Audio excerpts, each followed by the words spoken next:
Bonsoir à tous, merci d'être ici ce soir.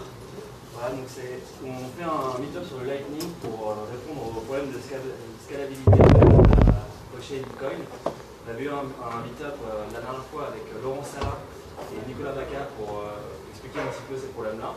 Et donc là, on rentre dans une phase où on essaie de trouver les solutions et d'expliquer les solutions, donc, dont le Lightning en est une.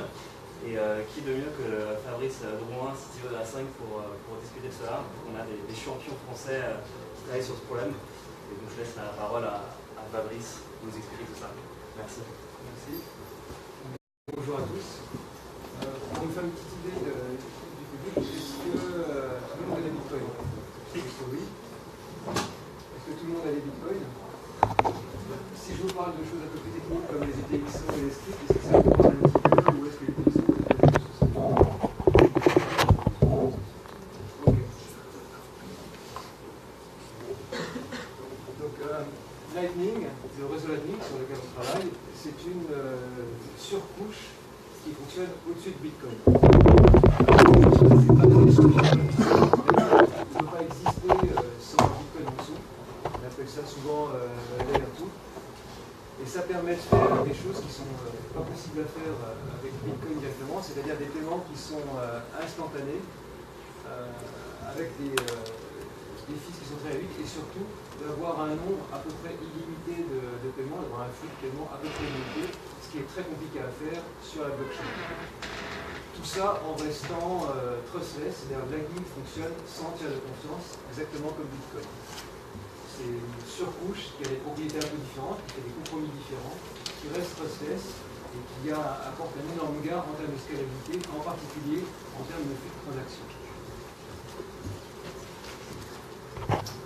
Pour l'utilisateur normal, ce qu'on essaie de faire, c'est que Lightning ressemble à l'expérience que vous avez déjà vécue. Donc, à gauche, vous avez un porte-monnaie Lightning. À droite, vous avez une carte de paiement. Ça ressemble à ce que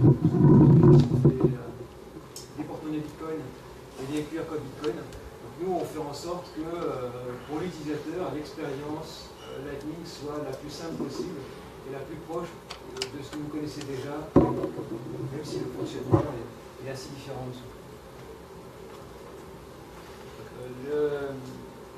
L'historique, la genèse du projet Lightning, c'est d'abord des canaux de paiement qui remontent à 2013, qui n'ont pratiquement jamais utilisé parce qu'ils sont très limités. On peut payer que dans un sens. Quelqu'un paye et l'autre reçoit les paiements, ça ne peut pas s'inverser. Et surtout, vous pouvez ouvrir un canal de paiement avec tous les gens que vous voulez payer. En pratique, ces canaux de paiement qui existent depuis assez longtemps n'ont pratiquement jamais été déployés et sont assez limités. Joseph Poon et Taj Draija ont publié en février 2015 comment faire une construction sur Bitcoin qui permet de payer n'importe qui à partir du moment où on peut trouver un chemin vers lui. Donc c'est un énorme changement par rapport à ce qui existait avant. Le white paper est resté disons, sans trop de travaux dessus pendant quelques temps. Rusty Russell, qui à l'époque ne travaillait pas encore pour Blockstream, a publié une série d'articles qui sont très intéressants. Même aujourd'hui, si les specs sont différentes du white paper, c'est intéressant d'écrire ce que Rusty a écrit parce que c'est probablement la vulgarisation la plus claire et la plus accessible de ce que c'est le réseau Lightning. Et donc lui, il a poussé le raisonnement un peu plus loin pour voir comment on pourrait en faire quelque chose qui soit implémentable rapidement. Donc on a commencé à travailler sur des implémentations en 2016, faire une première transaction sur testnet en 2016, et fin octobre 2016, on s'est réunis donc avec Blockstream et Lightning Labs à Milan et on a décidé de lancer une communauté de développement Lightning dont l'objectif principal est de créer une sorte de RFC, des spécifications qui soient ouvertes et qui soient implémentables, et chacun de son côté implémenter ces spécifications. Donc je pense que c'est assez unique. Je ne crois pas qu'il y ait d'autres projets de ce type sur les cryptos aujourd'hui. Donc c'est un effort de spécification et développement qui a commencé en octobre. Et puis il y a très peu de temps, donc il y a quelques semaines, on a atteint la version 1.0 RC, Release Candidate des specs. Donc on a quelque chose qui est implémentable et qui est complet, suffisant pour qu'on puisse aller plus loin. On a 3 implémentations différentes qui ont fait un test sur mainnet de paiement. Donc le paiement est passé par les 3 implémentations et c'est bien passé. Donc on a aujourd'hui quelque chose qui commencent à être mûrs et qu'on va essayer de déployer réellement en 2018. Donc aujourd'hui, Lightning, ce sont des spécifications et au moins 4 implémentations open source. Donc c'est Lightning de Blockstream, Eclair c'est la nôtre, LND de Lightning Labs qui sont à San Francisco et LIT du MIT. LIT c'est mené par Taj Draija qui a rejoint le MIT et il y a d'autres gens qui commencent à travailler sur les implémentations en ce moment. Les spécifications sont coupées en tranches. Vous avez c'est des specs complètes, c'est-à-dire que l'objectif, c'est que quelqu'un, uniquement en lisant les specs, soit capable de réimplémenter de son côté un nœud Lightning qui fonctionne avec les autres.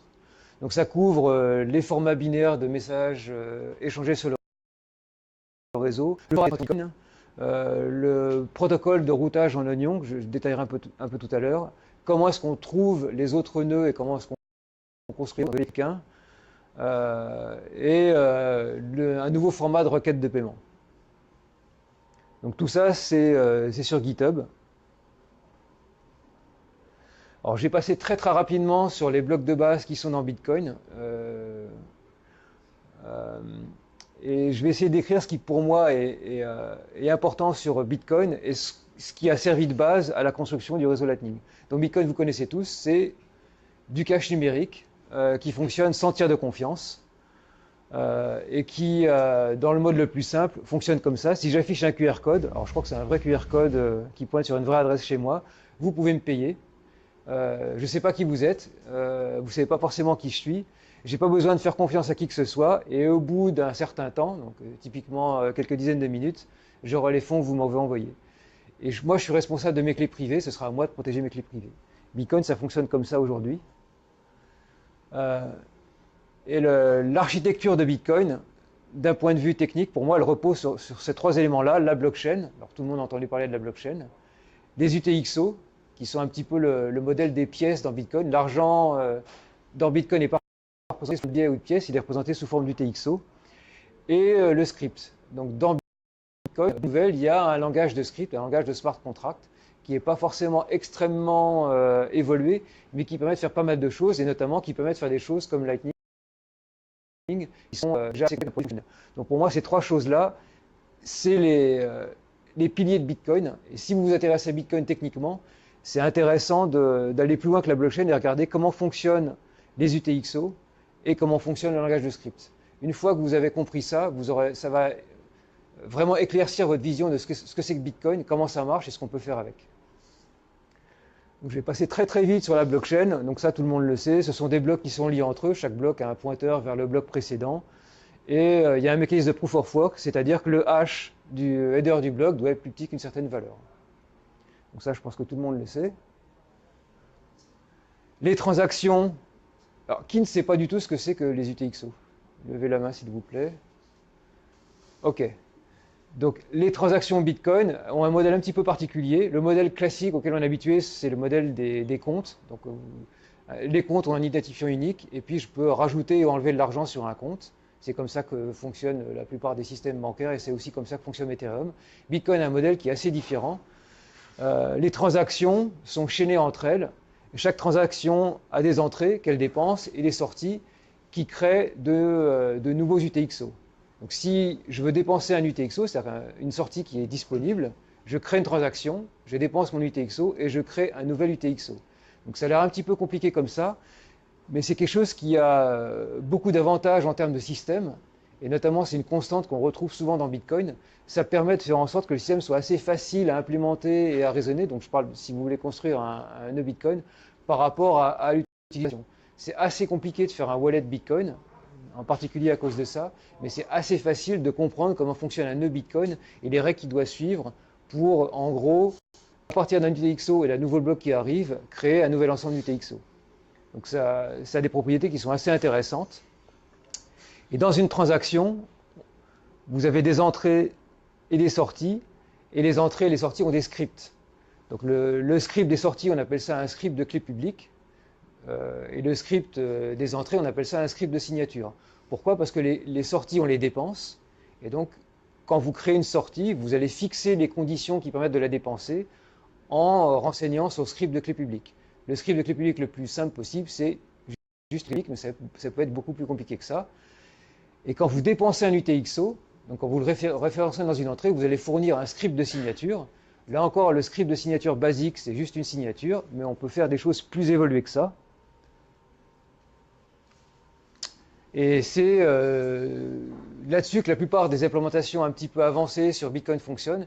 Et c'est ce langage de script que nous utilisons sur Lightning pour créer notre protocole. Donc très très vite, hein, le fonctionnement de vérification des scripts, c'est que vous exécutez d'abord le script de signature.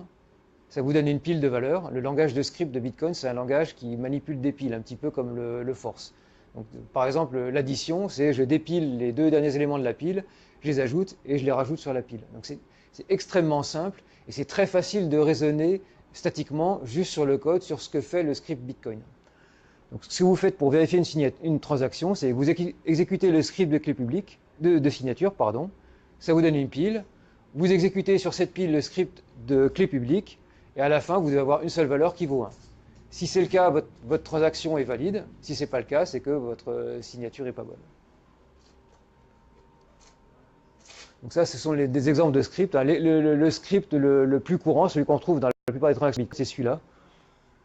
Donc ce que ça fait, c'est que ça vérifie que la signature et la clé publique qu'on a mis sur la pile correspondent au hash de clé publique qu'on attend dans la sortie. Nous, on fait des scripts plus compliqués que ça. Donc la blockchain Bitcoin, en disant que ça, ce sont les nœuds Bitcoin, c'est un ensemble de nœuds qui parlent entre eux avec un protocole pair à pair, qui s'envoient des transactions et des blocs, et qui tous doivent arriver à la même blockchain. Donc Bitcoin, c'est un système de consensus global. Tous les nœuds Bitcoin ont la même blockchain et doivent se mettre d'accord sur ce qu'est la blockchain.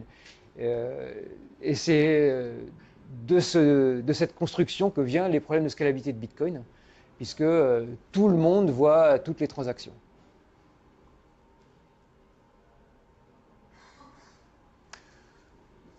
Donc, cette conception de blockchain a un vrai problème de scalabilité qui est très très compliqué. Le fait que tout le monde, ça rend la gestion d'un grand nombre de transactions par seconde extrêmement compliquée. Si vous voulez faire 1000 transactions par seconde, ça veut dire que tous les nœuds Bitcoin du monde vont voir et vont valider 1000 transactions par seconde. C'est vraiment complexe comme problème. Ça fait plusieurs années qu'on en parle sur Bitcoin, on en parle aussi sur Ethereum et d'autres cryptos. Et il n'y a pas forcément beaucoup de solutions potentielles. Donc, alors, on pourrait faire des blocs plus gros ou des intervalles plus réduits entre les blocs, mais ça pose des problèmes. Les blocs plus gros, ça ne permettra pas de faire des dizaines de milliers de transactions par seconde. Les intervalles réduits entre les blocs, ça pose des problèmes de blocs orphelins, c'est-à-dire de blocs qu'un mineur va trouver qui finalement va ne pas être inclus dans la blockchain la plus longue et ça va lui coûter de l'argent. Il y a des gens qui travaillent sur le sharding. Donc le sharding, c'est couper la blockchain en morceaux et faire en sorte que chaque morceau travaille plus ou moins indépendamment.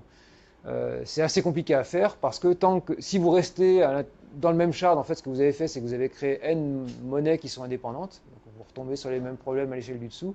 Et si vous pouvez communiquer entre les shards, vous avez un vrai problème de complexité qui n'est pas simple à régler. Ça pose aussi des problèmes sur la façon dont le minage se répartit sur les shards.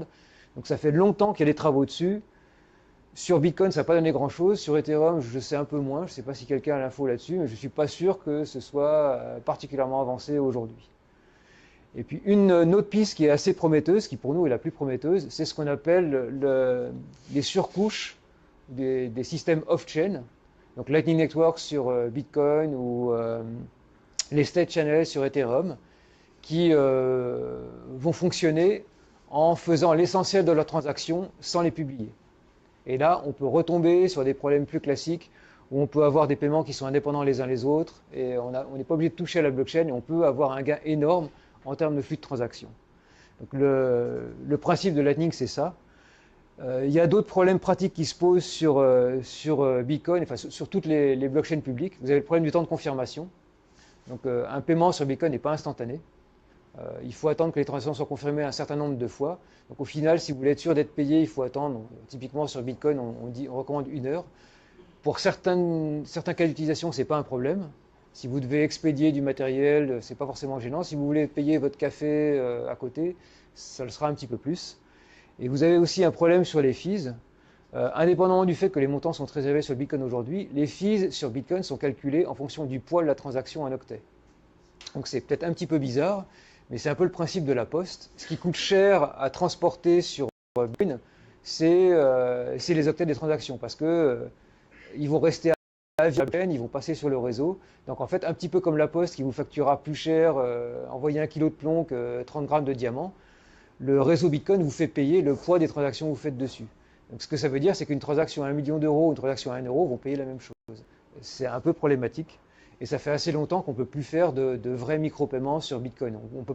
On n'a jamais pu vraiment payer 1 centime sur Bitcoin. Ça fait des années que c'est plus vrai. Le fait d'avoir un protocole au-dessus de Bitcoin, ça nous permet d'avoir des frais de transaction qui sont basés sur leur montant et pas sur leur taille en octets. Et donc on peut réintroduire des micro-paiements et des paiements qui soient de valeur toute petite. Donc là, je vais vous présenter ce qu'est le réseau Lightning, qui, à la base, a une brique de base, c'est le canal de paiement qu'on peut ouvrir entre deux personnes, et qui ensuite va créer un réseau de canaux de paiement. On peut les relier les uns aux autres, faire un réseau et payer n'importe qui sur le réseau. Donc je vais commencer par détailler ce que sont les canaux de paiement Lightning. Donc c'est une extension des canaux de paiement unidirectionnels qui date de 2014, et le principe est très simple. Vous avez une transaction sur la blockchain Bitcoin pour ouvrir le canal, une autre transaction sur la blockchain Bitcoin pour fermer le canal, et tout ce qui se passe entre l'ouverture et la fermeture ne touche pas la blockchain. Ça se passe hors chaîne, et en fait on met à jour, je détaillerai comment ça fonctionne plus tard, les transactions que chacune des personnes qui a ouvert le canal garde pour elle, qui dépense la transaction qui a permis de créer le canal. Donc c'est un protocole qui sert à mettre à jour des transactions qui sont valides, qui sont des vraies transactions Bitcoin, mais qui ne sont pas publiées, mais qui restent publiables. L'autre trouvaille de Lightning, c'est les paiements multi-hop, ou les paiements conditionnels. Alice va payer Bob si et seulement si Bob paie Carole. Le fait d'avoir ce type de construction, ça veut dire que concrètement, si je peux trouver une route vers quelqu'un, je peux construire un paiement qui va passer par cette route et qui ira jusqu'au bout sans ouvrir de canal avec le destinataire. C'est ça qui permet de faire un réseau de canaux de paiement. C'est pour ça qu'on appelle ça le Lightning Network. Et c'est ce qui fait que dans la pratique, on n'a pas besoin d'ouvrir beaucoup de canaux de paiement. A priori, avec 3 ou 4 canaux de paiement, vous pourrez payer à peu près n'importe qui sur le réseau. Il y a une notion dans Lightning qu'on appelle la notion de transaction de pénalité, pour éviter que les gens trichent et publient une vieille transaction qui leur donne plus d'argent que ce qu'ils ont aujourd'hui. Il y a un mécanisme qui fait que si vous trichez et si vous publiez une vieille transaction, vous perdez tout l'argent qui est dessus. Donc ça incite les gens à ne pas tricher. Ce que ça veut dire, c'est qu'à chaque instant, vous avez seulement un état qui est valide sur un canal de paiement. Les vieux ne le sont plus, au sens où si vous les publiez, vous avez un risque très fort, extrêmement fort, de perdre tout l'argent que vous avez dessus. Donc le schéma du fonctionnement d'un canal de paiement Lightning, ça va être ça. Donc à gauche, alors je ne sais pas si tout le monde voit, à gauche c'est la blockchain Bitcoin. Quand je vais commencer, je vais publier une transaction qu'on appelle une funding TX, donc une transaction qui crée le channel et qui va être dépensable si et seulement si Alice et Bob la signent. Donc c'est ce qu'on appelle du multisig. C'est un petit peu comme un chèque sur un compte joint où pour pouvoir avoir un chèque valide, il faut que 2 personnes signent. Donc cette transaction, qui ici par exemple donne 10 bitcoins à Alice et 0 à Bob, donc celui qui crée le canal de paiement au départ a tout l'argent. Donc ici Alice crée un canal de 10 bitcoins.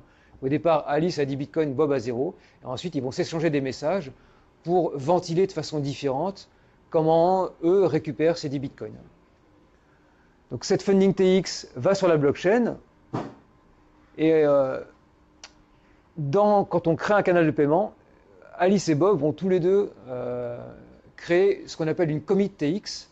C'est une transaction Bitcoin qui est valide, qui est signée correctement, qui dépense la funding TX, mais qu'ils ne publient pas. Ils la gardent pour eux. À chaque instant, ils peuvent la publier, elle est toujours valide, mais ils la gardent pour eux. Et tout ce qu'ils vont faire, c'est s'échanger des messages pour mettre à jour la façon dont ces commits TX dépensent la funding TX. Donc ici, je commence ici avec Alice a une commit TX qui lui donne 10 bitcoins, Bob a une commit TX qui lui donne 0. Alice a envoyé 7 bitcoins à Bob. Maintenant, Alice a une commit TX qui lui donne 3 bitcoins et qui donne 7 bitcoins à Bob. Et Bob, il a exactement le miroir de ça. Bob, il a une transaction qui donne 3 bitcoins à Alice et 7 bitcoins à Bob. Et puis ensuite, Bob va faire un paiement de 1 bitcoin à Alice. Et on va se retrouver avec une commit TX qui donne 4 bitcoins à Alice, 6 à Bob, et puis le miroir de l'autre côté. Une commit TX pour Bob qui donne 4 bitcoins à Alice et 6 pour Bob. Donc on va passer notre temps à faire des échanges comme ça, mettre à jour la façon dont la funding TX est dépensée, et puis le jour où Alice et Bob sont contents et ont envie de fermer le canal, ils vont créer ce qu'on appelle une closing TX, qui va prendre le dernier état de leur commit TX, c'est-à-dire comment les fonds sont répartis, et qui va être publié sur la blockchain. Donc sur cet exemple-là, le dernier état, c'est 4 bitcoins pour Alice, 6 pour Bob, donc c'est ça qui va être publié, et Bob et Alice vont récupérer leurs fonds sur la blockchain Bitcoin. Donc la blockchain va uniquement voir celle-ci et celle-ci. Entre les deux, vous pouvez avoir des millions de paiements dans tous les sens. Ça ne touchera pas la blockchain, et il n'y a pas besoin de faire un consensus global dessus. C'est pour ça que ça permet d'avoir des flux de transactions élevés. Est-ce que ça va pour l'instant? Combien de temps ça peut durer en fait ça? Autant qu'on veut. Il n'y a pas de notion de péremption des canaux de paiement. Donc nous, ce qu'on pense concrètement, c'est que les premiers canaux de paiement vont être petits, avec des paiements petits, et vont probablement être fermés relativement vite, le temps que les gens prennent confiance dans le système. Mais on peut imaginer qu'à terme, des canaux de paiement restent ouverts plusieurs semaines, voire plusieurs mois. Il n'y a rien dans le protocole qui contraint les canaux à être fermés. C'est plus la façon dont le système fonctionne, les problèmes éventuels qu'on va trouver au départ, et puis la confiance qu'auront les gens dedans qui vont déterminer leur durée de vie. Mais on peut les laisser ouverts indéfiniment. Ça ne fonctionne que 2 à 2? Non. Non, justement, je vais expliquer comment ça marche après. Tant que la transaction n'est pas fermée, du coup, ils ne peuvent pas dépenser les bitcoins qu'ils n'ont pas encore. Si. Là, sur cet exemple-là, à chaque instant, ici, Alice et Bob ont une transaction Bitcoin valide, signée et publiable. Donc, quand on se retrouve ici, par exemple, supposons que Alice, pour un tas de raisons, ait envie de dire « Ok, j'arrête, je récupère ce que j'ai à cet instant », Alice va publier ça, elle récupère ses 3 Bitcoins, et Bob récupérera ses 7 Bitcoins. Et ça, c'est très important. Les nœuds Lightning ne contrôlent pas les fonds des canaux qui sont ouverts avec eux. Un opérateur de paiement classique, en fait, c'est un peu comme une banque. Vos clients payent chez lui, il garde l'argent et vous le donne s'il veut. Donc en France, ça se passera plutôt bien. Il y a des pays où ça peut se passer plus difficilement. Et c'est pour ça que les opérateurs de paiement sont extrêmement régulés, parce que c'est eux qui possèdent l'argent. Le fonctionnement de Lightning, c'est très différent. À chaque instant, Alice ou Bob, sans rien faire, peut récupérer son argent. Il n'y a pas de notion de possession des fonds qui transitent. Et donc, c'est un fonctionnement qui est très très différent de celui d'un opérateur de paiement classique. Encore une question. Là, dans ce cas-là, c'est une personne qui ouvre la fin d'une transaction. Oui. Donc, du coup, à la fin, quoi qu'il arrive, au milieu, par exemple, si c'est Bob qui ouvre, Bob aura toujours moins d'argent et Alice aura plus d'argent. Dans l'exemple ici, au départ, Alice a ouvert le canal avec 10 bitcoins, rien pour Bob. Mais un peu plus tard, elle va se retrouver avec 3 bitcoins et Bob en aura 7. Ce que je veux dire, c'est que genre, si Alice ouvre, Bob n'aura jamais plus que ce qu'Alice a. Ah oui, d'accord, ok. Alice n'aura pas plus Oui, que alors, ce qu'elle a donné au début. ça c'est une très bonne remarque. Les canaux de paiement sont limités par le montant de la funding TX. Donc, ici, c'est un canal de paiement de 10 bitcoins, c'est-à-dire qu'on ne pourra jamais faire un paiement qui dépasse 10 bitcoins dessus. Un petit peu comme votre compte bancaire, vous ne pouvez pas payer, a priori, vous aurez des ennuis. Vous ne pouvez pas faire un chèque ou une dépense qui va au-delà de ce que vous avez sur votre compte bancaire. Si vous voulez faire ça, bah, il faut rajouter de l'argent. C'est un peu le même principe sur Lightning. Là encore, on pense que la mission principale, il y a des choses dans le protocole pour faire que ce ne soit pas un problème embêtant dans la pratique. Notamment, on doit avoir une réserve. Et nous, on pense que Lightning sera principalement utilisé au moins au départ pour des petits paiements qui seront nettement inférieurs à la valeur totale du channel, donc ce ne sera pas problématique au départ. Mais effectivement, il y a un problème de capacité, ce qui veut dire que si j'ai une série de canaux de paiement qui sont reliés les uns aux autres, ma capacité de paiement, c'est la plus faible de ce que je trouve sur le channel. Donc ça, oui, ça, en pratique, ça va être quelque chose d'assez important.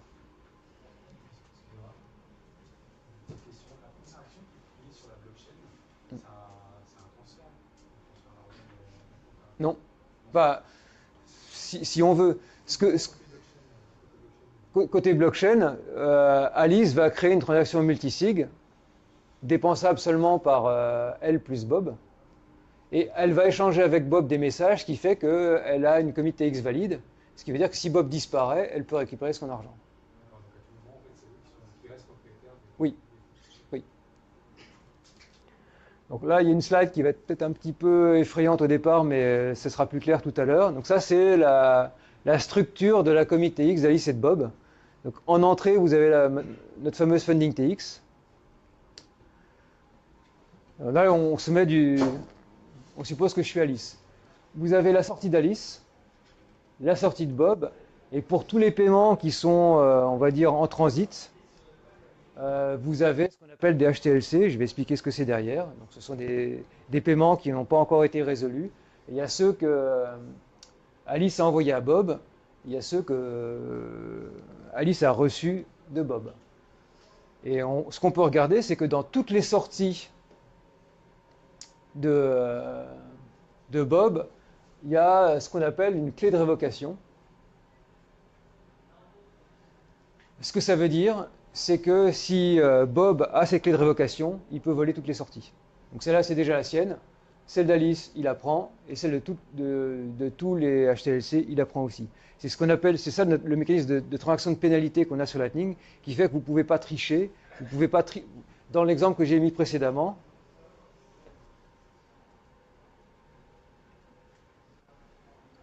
Alice pourrait très bien se dire, là, ça ne me plaît pas, j'ai 3 bitcoins, c'était mieux avant, j'en avais 10 et je publie ça.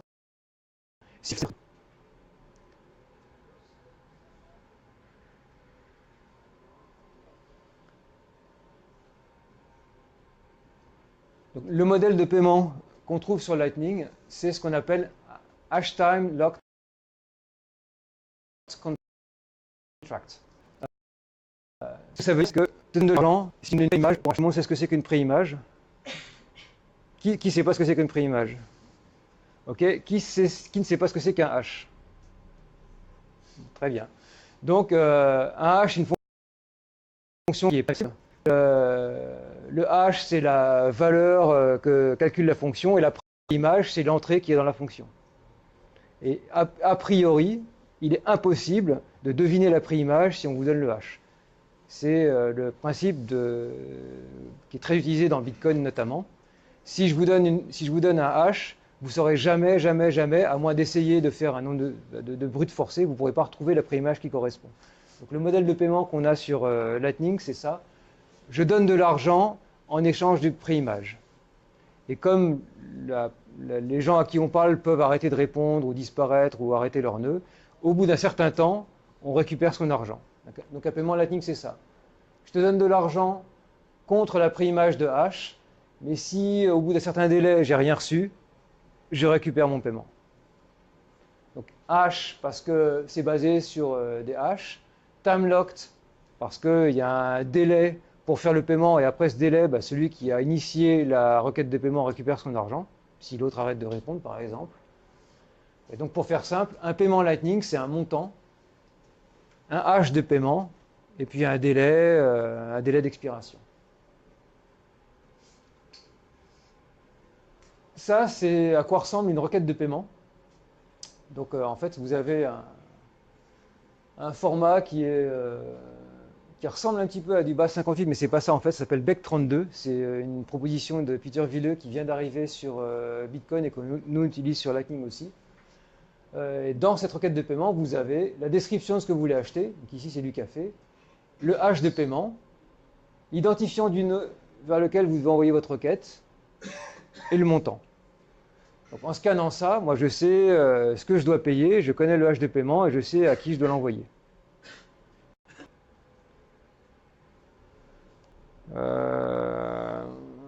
Donc je vais essayer de passer assez vite là-dessus. Donc ça c'est des détails de protocole, ça correspond à comment est-ce qu'on met un canal de paiement. Comment est-ce que Alice paie Bob. Donc supposons que Bob vende des images de chats, c'est la première chose qui a été vendue sur testnet, c'était une image de chat, et que Alice a envie d'acheter une image de chat à Bob. C'est Bob qui va choisir la préimage, donc ça c'est important.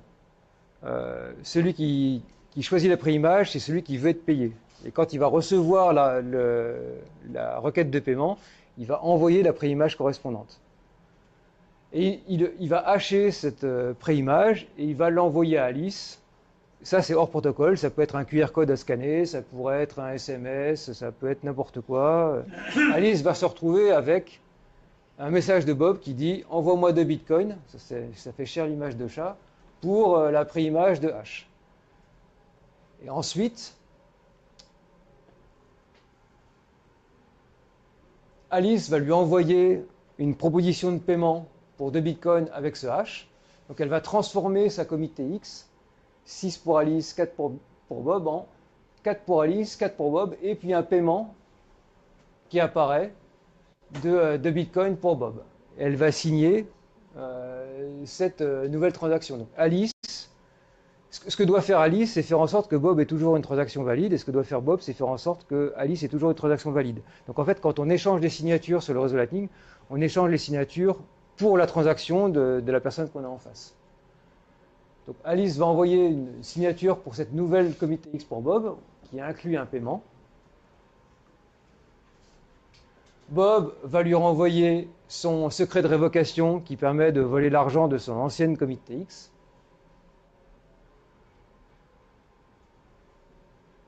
Il va signer la nouvelle commit TX d'Alice, qui ressemble à ce qu'on a vu avant, qui inclut ce paiement de 2 bitcoins.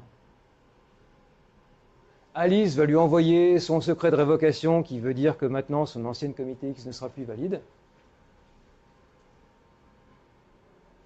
Et à cet instant-là, tous les deux ont des nouvelles commit TX qui incluent un paiement temporaire. Ils peuvent les publier s'ils veulent, mais ils vont aller plus loin, ils vont faire disparaître ce paiement temporaire de la commit TX pour avoir quelque chose de propre, avec seulement une sortie pour Alice, une sortie pour Bob. Donc maintenant, Bob va renvoyer la préimage. Alice va vérifier que cette préimage, quand on la hash, ça correspond bien au hash de paiement. Et puis pareil, ils vont s'échanger de nouvelles signatures, de nouvelles clés de révocation. Et ils vont faire disparaître ce paiement temporaire et faire passer 2 bitcoins de la sortie d'Alice vers la sortie de Bob. Donc le nouvel état maintenant, c'est 2 commit TX qui sont toujours valides. Et maintenant, Bob a 2 bitcoins de plus et Alice a 2 bitcoins de moins. Donc ça se passe par un dialogue qui concerne uniquement Alice et Bob. C'est un échange de messages sur des connexions TCP, donc c'est très rapide, ça prend au maximum quelques secondes. Et c'est un dialogue qui n'a aucun impact sur le reste du réseau. C'est ça qui fait que Lightning est extrêmement scalable. Il n'y a pas de consensus global. Alice et Bob sont en train de se mettre d'accord sur comment ils répartissent leurs fonds, et ça ne touche pas les autres.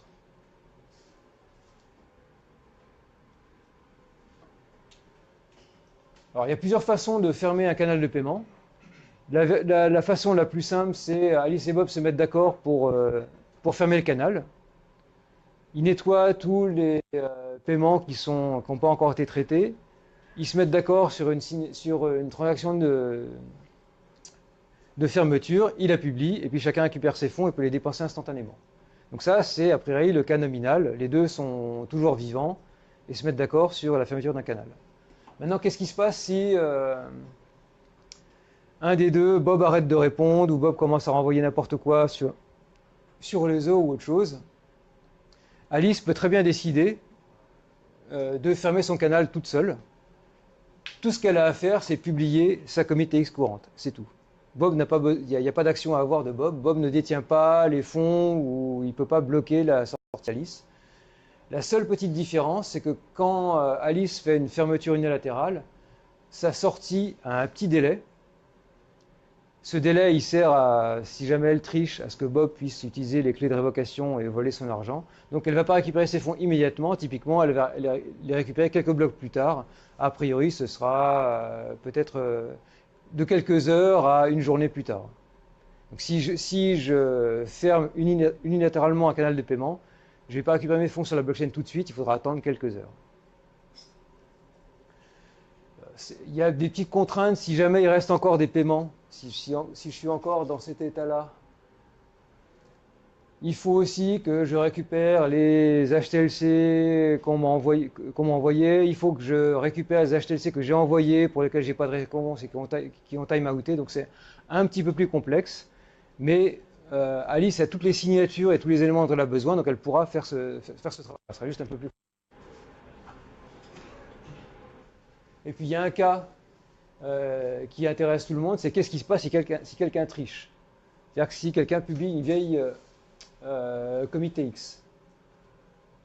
Alice, si Bob triche, doit surveiller la blockchain, regarder si la funding TX est dépensée. Et si la funding TX est dépensée, donc c'est pas très compliqué puisque elle la connaît cette funding TX, elle peut récupérer toutes les sorties de la transaction qui la dépense avec ce fameux secret de révocation que Alice et Bob ont échangé à chaque fois qu'ils ont mis à jour leur transaction. Donc pour ça, il faut qu'elle se rappelle du secret de révocation, mais il y a une structure très maligne qui a été proposée dans le protocole, et en fait on peut stocker énormément de valeurs avec très peu d'espace mémoire, donc c'est pas un problème même s'il y a eu des millions de paiements. Et si jamais il y a des HTLC, donc c'est un petit peu comme dans le cas de l'unilateral clause, il faudra aussi qu'elle se rappelle les détails des HTLC, les montants, etc., si elle veut le récupérer. Elle n'est pas obligée de le faire parce que ce sera a priori des montants qui sont très petits par rapport à sa balance à elle. Et si elle ne peut pas se rappeler s'il y a une panne? Bah, c'est comme Bitcoin si vous ne vous rappelez pas de vos clés privées. Si vous ne vous rappelez pas des secrets de révocation que Bob vous a envoyés, le jour où il triche, vous ne récupérez pas votre argent. Mais ça, c'est... Je veux dire, je coupe le courant d'Alice d'un coup. Ah, d'accord, oui. Alors, il y a plusieurs solutions pour ça. Donc la question, vous avez tous compris, hein, c'est Alice doit surveiller la blockchain et réagir avec les secrets qu'on lui a donnés pour récupérer pour prendre tout l'argent de Bob si Bob triche. Qu'est-ce qui se passe si Alice est en panne ou n'a pas d'électricité ou n'a pas de réseau ou je ne sais pas quoi. Alors, pour ça, la première, c'est que c'est relativement facile, en gros, de faire un backup d'un nœud Lightning et de le refaire tourner ailleurs. Bah, en gros, c'est un petit peu comme faire un backup d'un wallet Bitcoin et le redémarrer ailleurs. Vous allez retrouver vos clés et votre argent. C'est pas... Et surtout, surveiller la blockchain et détecter que la funding TX est dépensée et réagir, c'est quelque chose qu'on peut facilement externaliser. Donc ça, c'est une proposition de Taj Draja qui s'appelle Watchtower. En fait, on peut très facilement externaliser la surveillance de la blockchain sans donner d'informations sur les paiements qu'on fait et à qui on les fait. Donc Taj a proposé des choses pour ça. Le MIT fera probablement tourner un service pour ça, mais on peut très bien imaginer que en envoyant ces secrets de révocation cryptés à un site extérieur, celui-ci puisse faire la surveillance de la blockchain pour vous et punir Bob s'il triche, même si vous n'êtes pas allumé. Oui, sans avoir de perte de vie privée.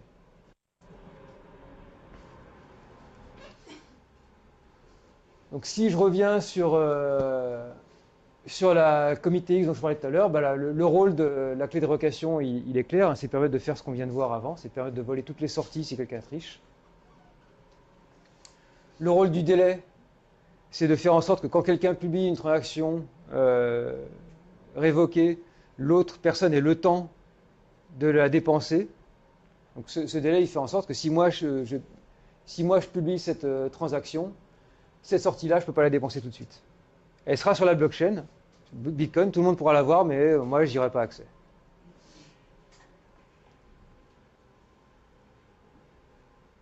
Donc maintenant qu'on a des canaux de paiement, on peut les mettre bout à bout. C'est très facile. il suffit d'utiliser le même principe de requête de paiement de hash et de préimage. Si par exemple Alice veut acheter la même image de chat en passant par Bob, elle va faire une requête de paiement à Bob avec la préimage de paiement que Carole lui a envoyée. Bob va la faire suivre à Carole. Carole va renvoyer la préimage vers Bob, qui va la renvoyer vers Alice. Et le paiement va se faire de la même façon. En fait, ce qui va se passer dans ce cas-là, c'est que sur ce canal-là, Alice a envoyé 2 bitcoins vers Bob, et sur ce canal-là, Bob a envoyé 2 bitcoins vers Carole. Donc Alice perd 2 bitcoins, Carole gagne 2 bitcoins, et pour Bob, c'est une opération blanche. Il en gagne 2 à gauche, qu'il repère à droite. Alors, dans la pratique, Bob pourra appliquer des frais de transaction qui sont proportionnels aux montants qui sont payés. Donc il pourrait gagner un petit peu d'argent en réglant les paiements, mais si on suppose qu'il n'y a pas de frais de transaction, pour Bob, c'est une opération blanche. Il perd à droite ce qu'il a gagné à gauche.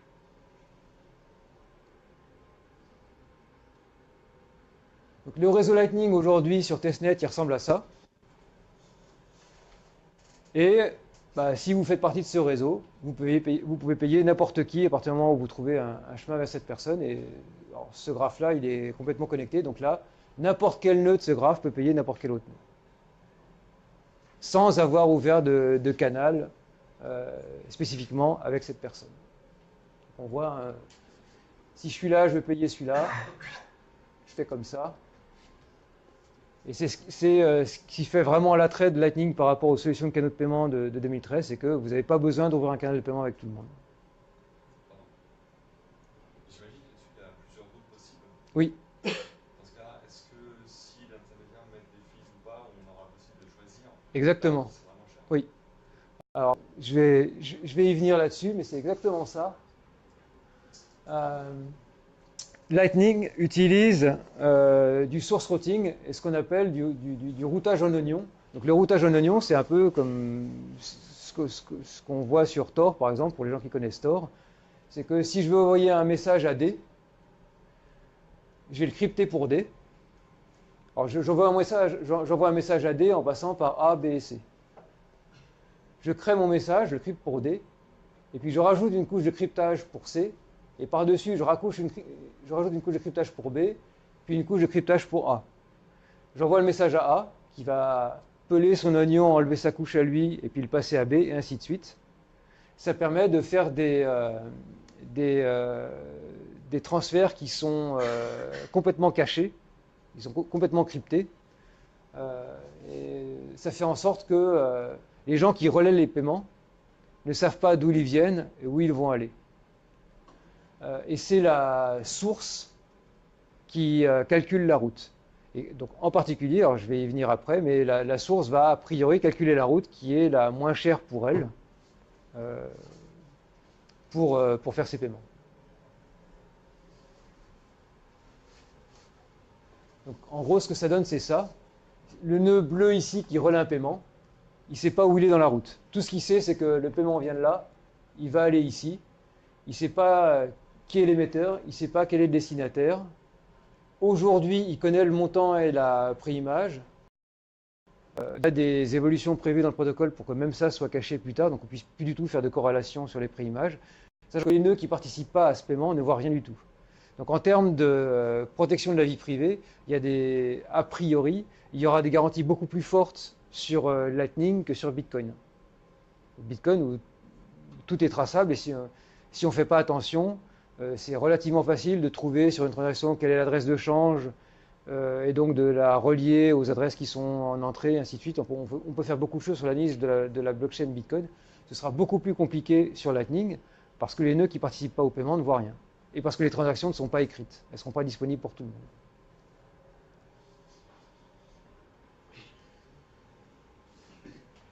Donc, le routage aujourd'hui, donc comment est-ce que je trouve mon chemin sur le réseau Lightning? L'algorithme qui est proposé aujourd'hui est très très simple, c'est que tout le monde connaît tous les nœuds et tous les canaux de paiement. Donc en gros, il y a des tables de routage qui contiennent ces informations-là, que les nœuds vont s'envoyer en mode broadcast, qu'ils vont agréger, dédoublonner, et qui leur permettent de calculer le chemin sur le graphe.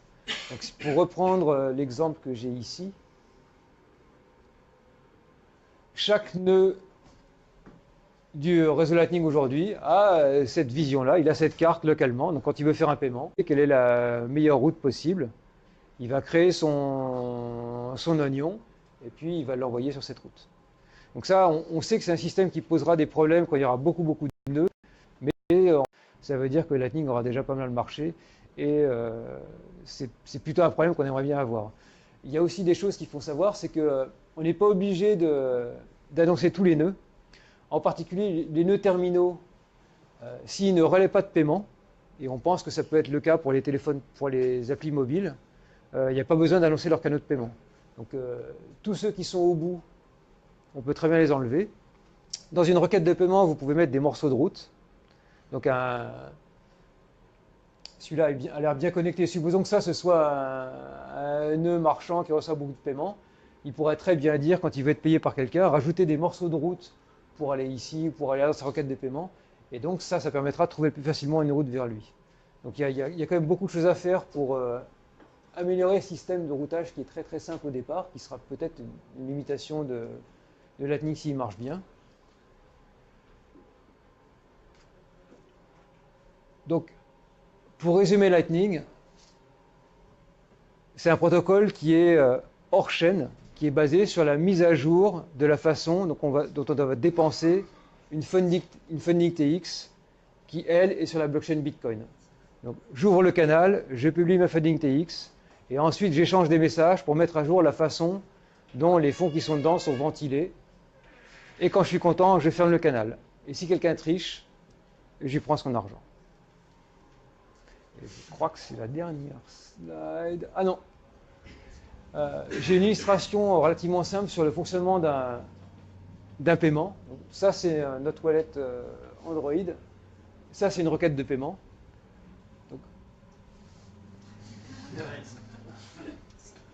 Donc, vous allez voir votre requête de paiement sur un site web ou ailleurs. Vous la scannez. Le wallet va extraire le montant, la destination, la date d'expiration du paiement et le hash des paiements. Il va calculer une route, puisque lui, il a la table de routage, créer son paquet d'oignons, et puis il va l'envoyer au premier nœud de la route. Donc le paiement va transiter jusqu'au destinataire. Le destinataire va utiliser le hash de paiement comme identifiant unique du paiement. C'est ça qui permettra de référencer si on a été payé ou pas. C'est ce qui permettra aussi de faire le lien avec des systèmes de facturation ou des systèmes de gestion. Et quand, ici, le marchand voit arriver sa requête de paiement avec le bon hash, il sait déjà qu'il est payé. En gros, ça veut dire que même dans le pire des cas, il a une commit TX qui lui permettra de récupérer son argent. Il renvoie la préimage. Tout le monde met à jour ses balances sur le réseau. Votre paiement a été fait et c'est terminé. Et c'est à peu près instantané et c'est vraiment terminé. C'est-à-dire qu'il n'y a pas de problème de temps de confirmation, il ne faut pas attendre pour être sûr qu'on est payé. En 2 secondes, vous avez vos fonds sur votre canal Lightning.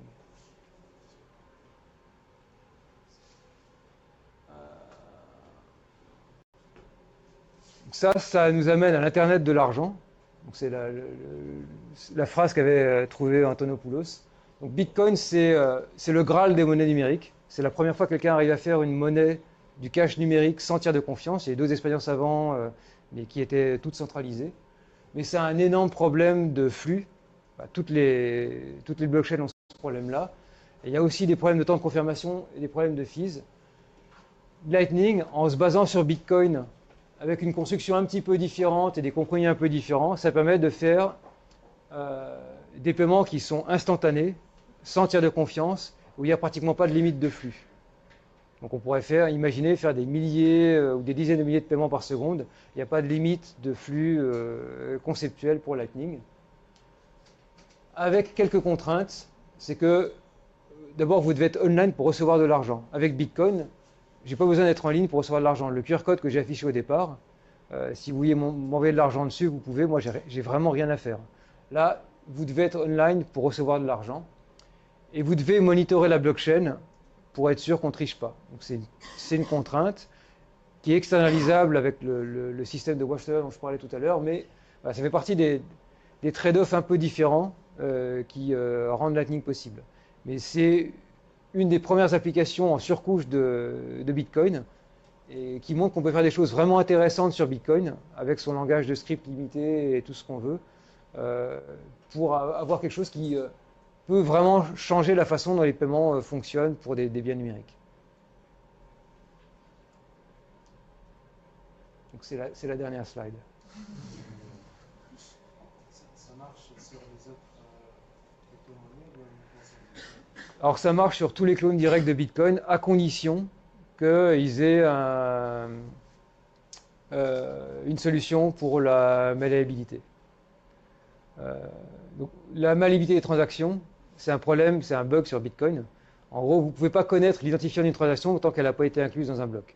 C'est-à-dire que pour tous les gens qui veulent faire des protocoles où on chaîne des transactions qu'on ne publie pas, vous avez un vrai problème parce que les identifiants des transactions que vous avez chaînées, ben, ils peuvent changer et ça met par terre votre protocole.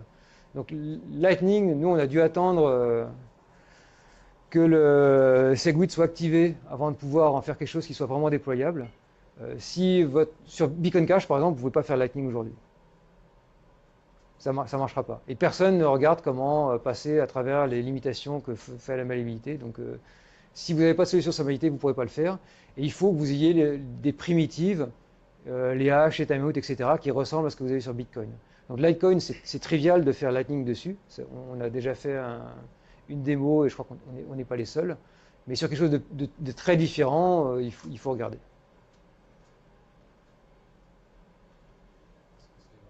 Sur Bitcoin, vous pouvez envoyer de l'argent sur un wallet sans l'accord de la personne qui possède le wallet. Oui. Sur Lightning, si j'ai bien compris, les deux personnes sont obligées de se mettre d'accord.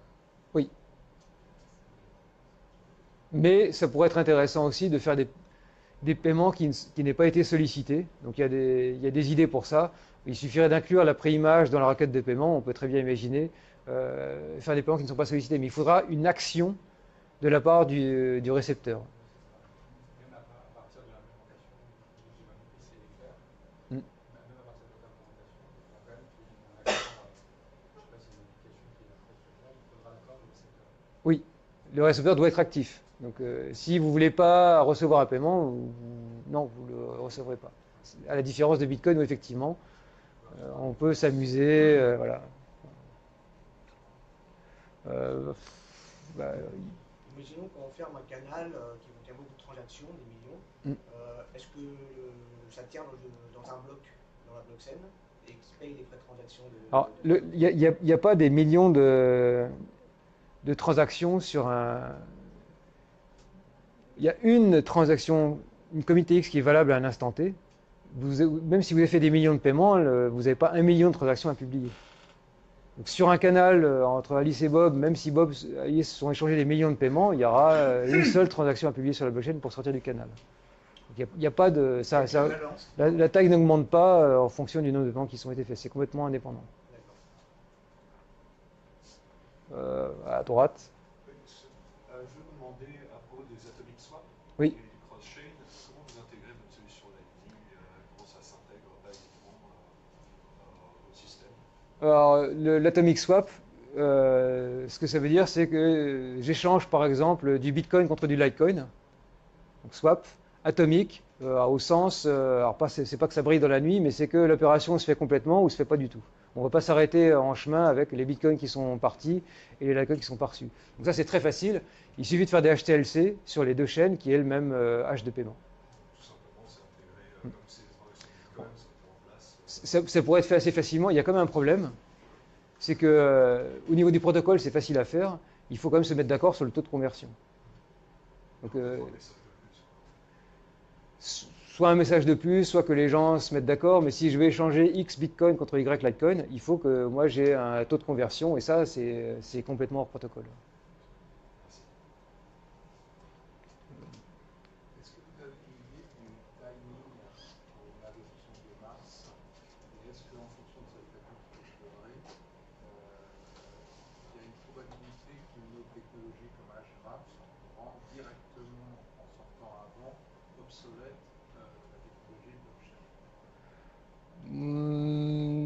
L'objectif de tout le monde, c'est d'avoir un réseau qui soit déployé cette année. L'adoption, c'est difficile de dire à quelle vitesse ça va aller. J'espère que ça va aller relativement vite. Quant aux technologies alternatives, pour moi, hgraph, alors je ne connais pas très bien hgraph, mais c'est vraiment à l'état de. C'est même pas en version alpha, hein, c'est à l'état de proto.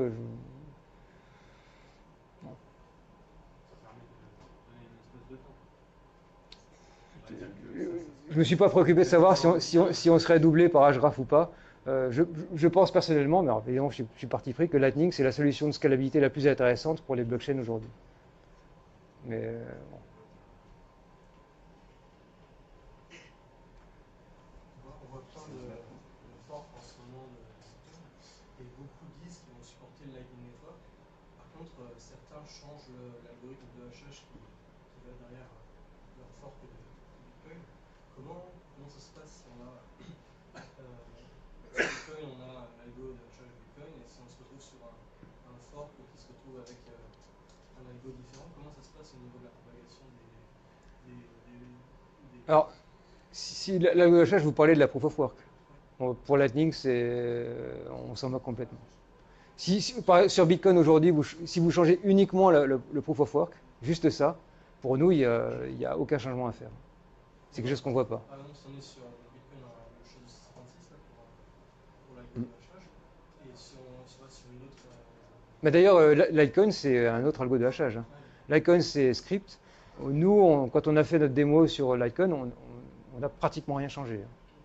Donc si c'est juste l'algo de proof of work qui change et que le reste, les scripts, les fonctions de base sont les mêmes, vous n'avez rien à faire. Donc du coup, entre les deux channels, il y en a un qui sur une adresse multisite Bitcoin et un autre sur une adresse multisite Bitcoin, par exemple. C'est pas ce que j'ai dit. Nous, notre démo, on l'a fait, en gros, on a fait une démo de canaux de paiement sur Litecoin. Il n'y avait pas d'échange Bitcoin contre Litecoin. C'est ça justement, quand on veut échanger entre deux blockchains. L'algo de proof of work est complètement indépendant. Si vous avez vraiment les mêmes scripts, ce qui est le cas pour Litecoin et Bitcoin, il n'y a pratiquement rien à faire. Si le langage de script est très différent, il y aura un travail plus ou moins important pour faire en sorte que le principe de Lightning, c'est assez simple. Hein. C'est qu'à chaque instant, vous avez une transaction qui est valable pour votre blockchain, Bitcoin ou Litecoin ou autre chose, que vous pouvez publier. Donc si c'est facile à faire sur une autre monnaie, vous pourrez avoir Lightning facilement. Si le langage est très très différent et qu'il y a beaucoup de changements à faire par rapport à ce qui existe aujourd'hui, ce sera plus compliqué.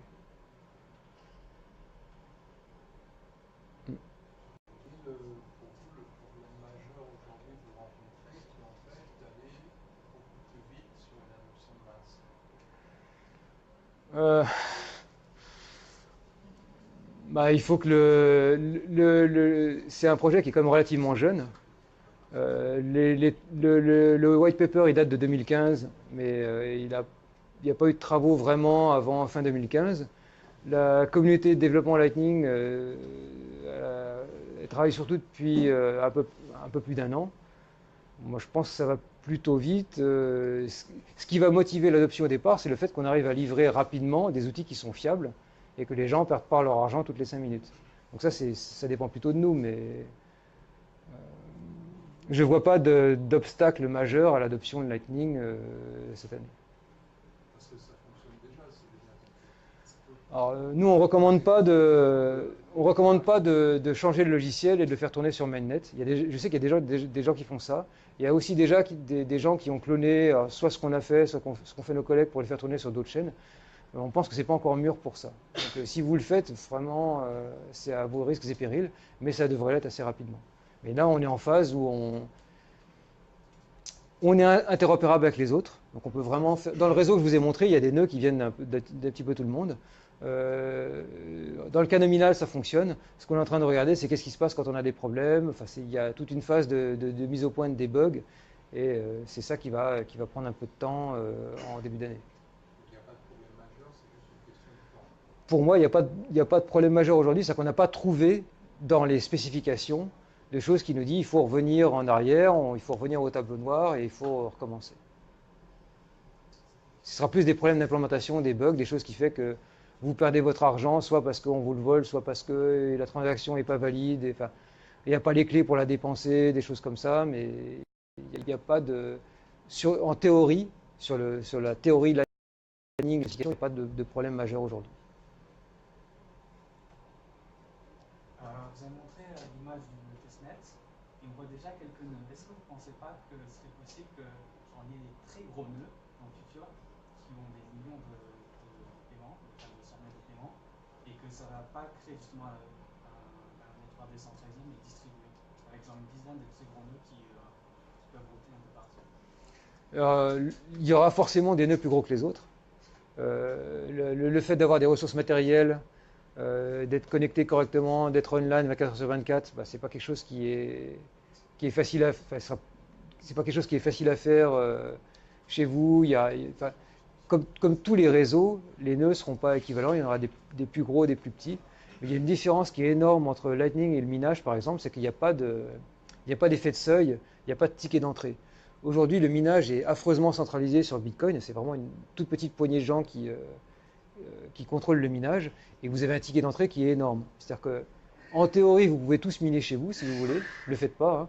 Vous ne gagnerez jamais d'argent. Si vous n'avez pas des millions ou des dizaines de millions à investir dans du matériel de minage, ce sera en pure perte. Parce que vous avez un effet de seuil qui est lié au fonctionnement de la proof of work. Si vous ne trouvez pas de bloc, vous ne gagnez pas d'argent. Donc cette course au bloc, il faut la gagner de temps en temps. Si vous ne la gagnez pas, c'est perdu. Lightning, c'est très différent. Il n'y a absolument pas de contraintes sur les ressources matérielles. C'est un réseau qui est ouvert. Il n'y a pas de permission à demander ou de licence à avoir. Donc, il n'y a absolument rien qui va vous empêcher de créer votre nœud Lightning, d'avoir des gens qui se connectent chez vous et qui relaient des paiements. Si c'est un petit nœud, il y aura moins de paiements que sur les gros, mais il n'y a pas de barrière à l'entrée et il n'y a pas d'effet de seuil. Donc, il n'y a pas d'effet qui vont forcer à une centralisation où seulement 3 gros nœuds puissent exister. Mais oui, il y aura des nœuds plus gros que les autres, c'est évident, et c'est vrai pour absolument tous les réseaux, même pour les réseaux physiques, c'est comme ça. Donc ça ne va pas poser un problème de... Justement, si ce nœud casse, il y aura une grosse partie de... Oui, c'est pour ça que plus votre nœud va être gros, plus ça va être compliqué de le faire tourner. Et c'est ça qui fait que l'hyper méga nœud ne va pas inspirer confiance. C'est exactement ce que vous venez de dire. Donc on pense qu'il y aura des nœuds plus gros que les autres, mais on n'imagine pas que Lightning soit aussi centralisé que le minage aujourd'hui, par exemple. Ça, pour moi, ce ne sera pas le cas. Est-ce qu'il y a un lien entre Lightning et les développeurs Bitcoin Core? Non. Est-ce que chacun fait sa route? Non, il y a 2 développeurs Lightning qui travaillent pour Blockstream, mais qui ne travaillent pas ou très très peu sur Bitcoin Core, mais sinon, c'est des gens qui sont indépendants. C'est-à-dire que c'est pas pris en compte sur la roadmap Bitcoin Non. Core, ils font comme si ça n'existait pas. Ouais, c'est peut-être pas à ce point-là, mais Bitcoin et Lightning sont vraiment complètement indépendants. C'est-à-dire que nous, on a besoin de Bitcoin pour fonctionner, mais Bitcoin n'a pas besoin de Lightning pour fonctionner. Et donc, il n'y a pas de...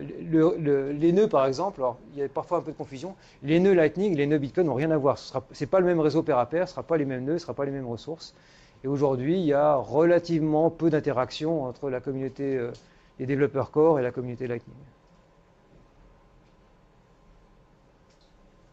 Au sein des différents canaux de paiement, comment ça se passe pour les frais de transaction liés au blockchain normal de Bitcoin?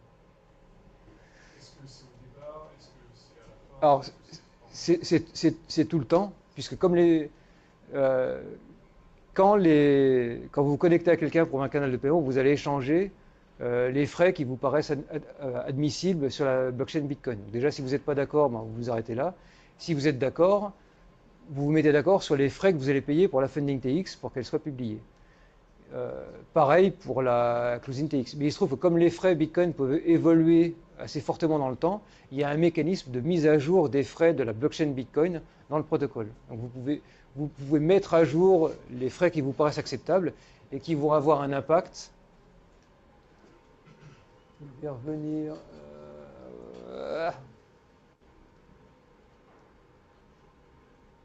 Je vais venir là-dessus. Voilà. Donc typiquement, ça c'est une vraie transaction Bitcoin, donc elle doit payer des frais pour être publiable à chaque instant. Donc pour ça, Alice et Bob vont régulièrement mettre à jour les frais qui leur paraissent acceptables, et ça permettra par exemple de pruner certaines sorties. Dans une transaction Bitcoin, une sortie qui est inférieure à un certain montant, on appelle ça du dust, de la poussière, et on l'élimine. Aujourd'hui c'est 542 Satoshi. Typiquement, les sorties qui sont plus petites que la poussière, on va les éliminer. Et les sorties qui ne permettent pas de payer les fees, on va les éliminer aussi pour pouvoir ajouter des fees. Donc oui, il y a un mécanisme dans le protocole pour qu'Alice et Bob aient à chaque instant une commit TX qui reste publiable. Après, si les frais deviennent tellement énormes que ça dépasse le montant investi dans le canal, là, on a un autre souci. Mais dans ce cas-là, ils ont plutôt intérêt à ne pas fermer le canal et à attendre. Si le Lightning Network est vachement adopté, est-ce qu'il n'y a pas, ça va vachement réduire le nombre de transactions à valider sur la blockchain?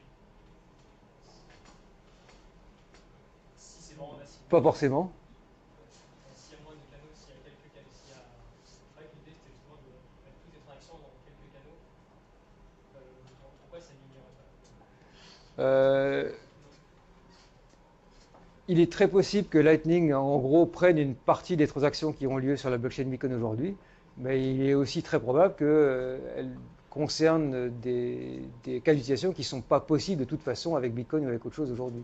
Donc les micro-paiements, par exemple, auxquels on croit beaucoup, de toute façon, ce n'est pas possible avec Bitcoin, ça n'a pratiquement jamais été possible avec Bitcoin. Donc si demain des gens décident de faire payer des minutes de vidéo, des articles de journaux, des bouts de chansons, ou des images, ou des fontes, ou n'importe quoi. De toute façon, ce n'est pas des transactions qui seront prises, entre guillemets, à la blockchain Bitcoin, parce qu'elles ne sont pas faisables dessus. Ou si des gens s'intéressent à l'IoT et veulent faire en sorte que les machines se payent entre elles. Donc c'est les transactions qui iront sur Lightning. Oui, les petites transactions Bitcoin passeront peut-être sur Lightning, sans doute sur Lightning, mais ce n'est pas pour ça qu'on va voler tout le volume de transactions de Bitcoin. Nous, on espère que ça va pouvoir libérer des cas d'utilisation qui sont intéressants et qui ne sont pas faisables aujourd'hui. Est-ce qu'on peut avoir une évolution des matériels réseau intermédiaires C'est-à-dire dans leur technologie de cryptage, tu fais de la masse de ces transactions, ces nouvelles transactions? Je pense que je n'ai pas compris la question. Sur le Lightning, ça va ajouter encore plus de transactions. On va avoir une explosion des transactions finalement. Non? De quelle transaction vous parlez? De Alice Bob par exemple. Ouais. Donc ça, on va avoir une explosion de ces transactions. Peut-être. Mais est-ce que vous parlez de l'impact de Lightning sur le trafic Internet ou... De la charge et de ce fait sur les matériels réseau qui sont utilisés actuellement pour...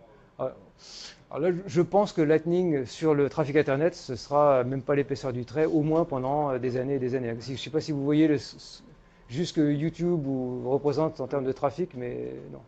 C'est pas avec nos petites transactions qu'on va... Par rapport au type de données. J'espère qu'un jour Lightning aura un impact visible sur le réseau Internet, mais je pense que c'est pas pour tout de suite. Oui. En tant que consommateur, par exemple, pour payer mon café, je vais devoir ouvrir un payment channel à chaque fois avec Non. les commerçants. Non. Comment je fais pour ne pas en ouvrir un? Bah, vous allez ouvrir un canal de paiement. Alors, je vais reprendre mon petit schéma. Là. Si je dois mettre 100 € d'un coup pour faire des transactions de 1 € régulièrement, c'est quelque chose qui n'est pas du tout visuel. Enfin, qui est pas dans mon habitude. Bah, vous mettez ce que vous voulez. Oui, mais actuellement, avec une CB par exemple, je fais un paiement de 1 €, je le fais régulièrement et je peux attendre mon salaire. Bah, un paiement de 1 €, c'est pas forcément une bonne idée avec une CB. Il n'y a pas beaucoup de gens qui acceptent ça parce que 10 €, la transaction est à 30 €, 30 $, 50 $. C'est quoi la vision du projet là-dessus pour résoudre ce problème? J'ai pas compris le problème en fait. Si je fais que dépenser pour un nœud professionnel qui fait des dépenses, qui a des rentrées, etc., c'est hyper intéressant. Et pour l'automatisation, c'est intéressant. Mais pour l'utilisateur, pour faire du paiement, on immobilise un certain montant. Oui. Comment, voilà. Est-ce que vous imaginez un futur où il y a des sorte de paiement, des paiements de channel ouverts avec un montant qui est bloqué dessus, du coup, pour pouvoir faire toutes les transactions pendant un mois, par exemple? Ou est-ce que c'est quoi la vision un peu là-dessus? Ça dépendra de l'adoption de l'usage. Je pense que ce sera comme un porte-monnaie en fait. Je ne sais pas combien vous avez comme cash dans votre porte-monnaie, mais à mon avis, au moins au départ, l'utilisation de Lightning, ce sera un petit peu comme ça. Donc je mets régulièrement Peut-être toutes les semaines ou tous les mois, vous allez reprendre du cash et puis vous l'utilisez pour payer votre café ou des points dans des jeux ou des choses comme ça. Vu que la transaction Bitcoin commence à devenir à des montants un peu ridicules, si ça arrive à des centaines de dollars, Ah oui, alors si... ça devient inutilisable par la plupart des gens.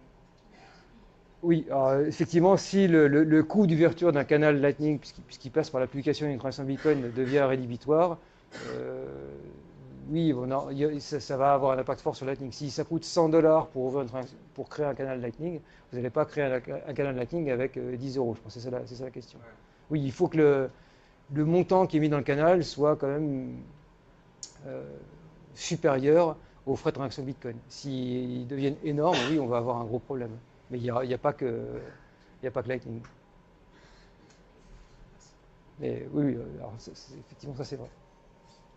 Moi, j'espère que Lightning fera partie des éléments qui font en sorte que les frais Bitcoin vont fortement diminuer dans les mois qui viennent. Vous pensez qu'il y a déjà une majorité de transactions qui pourraient être mises sur Lightning? Parce qu'actuellement, c'est principalement des transactions de trading, Je pense que beaucoup de transactions de montant inférieur à peut-être 100 $, à moyen terme, pas tout de suite, mais à moyen terme, pourraient basculer vers Lightning. Ça pourrait être intéressant pour les gens. sur le réseau Ouais. et faire baisser tout le monde est gagnant. Oui. Après, une dernière question, on va devoir vous sortir. Et vous savez au sauce bar après, vous pouvez parler. J'en rebondis sur la question du fork. Est-ce que vous ne pensez pas que c'est une annonce d'un fork important qui est à peu près crédible? Ça va amener à ce que beaucoup de canaux se ferment, pour que les transactions qui sont en cours finalement reviennent bien dans la blockchain et puissent, les gens puissent bénéficier du fork.